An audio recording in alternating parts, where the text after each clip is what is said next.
Assalamualaikum, my students. In a play, The Golden Feather. One day the queen was taking a walk in her garden when she found a big beautiful golden feather.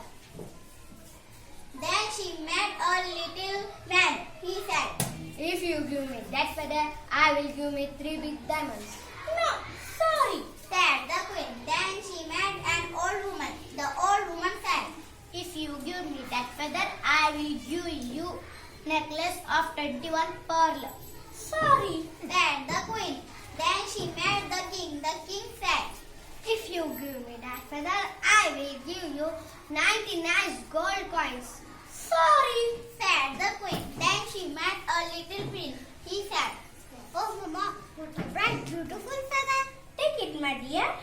Keep it safe."